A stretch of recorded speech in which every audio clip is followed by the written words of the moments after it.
That you can do to get that offense going a little bit earlier, or is it just one of those fluke things where you guys just come up? Well, I think one of the things when Jordan got in foul trouble, their big guys did a good job being big. And they also sagged a lot of their guys in the interior, which is a good game plan. And we just didn't make shots there. And I thought we were quick shooting shots. And I thought they were good shots, but I thought we were a little quick at letting them go. Coach, you shot over 50% in the second half. I mean, what was sort of the key to getting it done at that level? I think moving, sense of urgency, but being more aggressive off the bounce, attacking the rim. Jornell getting double team, finding shooters on the perimeter, but making shots. But because of the ball swung more than one pass, two passes, you're able to get those shots in the corner, in the wing area. Now, if you don't have a shot, you can drive the basketball. So I thought we did a better job with that, but we just didn't get enough stops consistently in the second half to get the win.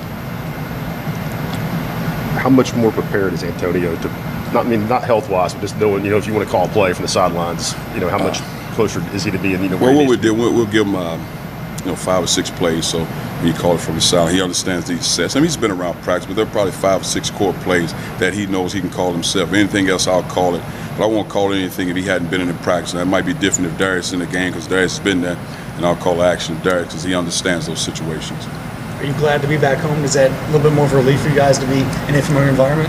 Well, I think it's good. I think it's great to be home. Guys love playing in front of their fans, a great home crowd against a quality opponent, so our guys will be ready to go. But it's always good to play at home. As good as De'Ron is and how much experience and all that, was it maybe a little too easy to forget that he'd had a year away and that maybe it takes a little longer just to get back in the flow? Well, I think we understood as a staff what happened. He played 27 minutes. We wanted to keep him around 20.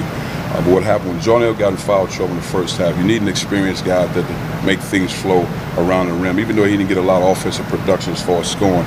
But he was able to settle that thing around the rim on both ends of the floor. But we wanted to get him around 20, 22 minutes, but we had to play him a little longer because of Jornell's situation.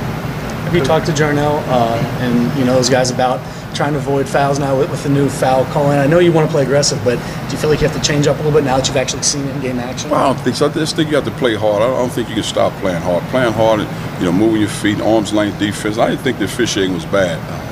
And just watching our staff watch, we watched it separately, and then we watched it together. I didn't think it was bad at all. I thought maybe 1 or 2 with Jornell, maybe questionable calls, but other than that, I thought the game was well officiated in my opinion. But not at all. You got to be aggressive. You got to take away passing lanes. More than anything, if you can't get a lot of hand checking, you got to deny a lot of passes. Coach, with Jornell, did you feel like any of his foul trouble was a result of the new emphasis, or would it have been 5 fouls last year? Did you feel like? I think they were 5 fouls. I don't think that the new rule had anything to do with it. I don't.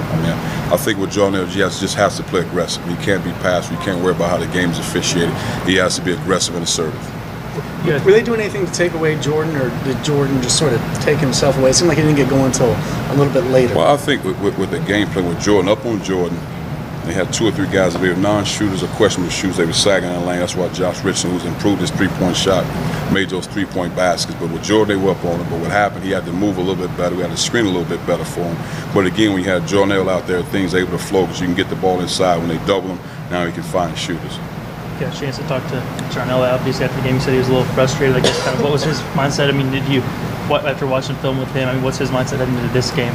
Well, the thing about we watch film, just being aggressive. You can't overanalyze one game. It's one game in a great environment, a road game, first true test. Normally you play 2 or 3 at home, but it was great for him, and it's valuable lessons from day one out the gates, and I think it'll help him as we move forward. But just with him being aggressive, I think more than anything, facing up with a bigger guy and attacking him off the bounce as opposed to the back to the basket. But those are the things he worked on in practice, and he'll be fine. Being at home, can you just talk about the importance of having a good student crowd and how they can impact the game? I think your students are very important. You have tremendous fans here. It's obviously one of the best fan bases in the country. But when you have your students involved, it bodes well for your guys. Your guys look forward to it. Just tremendous energy, a different level of energy. And I think our guys need that. Coach, you talked about learning lessons from that first game. You talked to Robert Hubbs at all about just that first game? It's probably been a long time since he was scoreless. Honestly, I didn't think Robert played bad at all. I really didn't. But what happened at the Florida game, a road game, you go with your experienced guys down the stretch. I don't think it was anything that Robert did or didn't do. He got backdoored on one play. We had veteran guys get backdoored. So it wasn't a case of Robert didn't play well. Just went with experienced guys in that environment.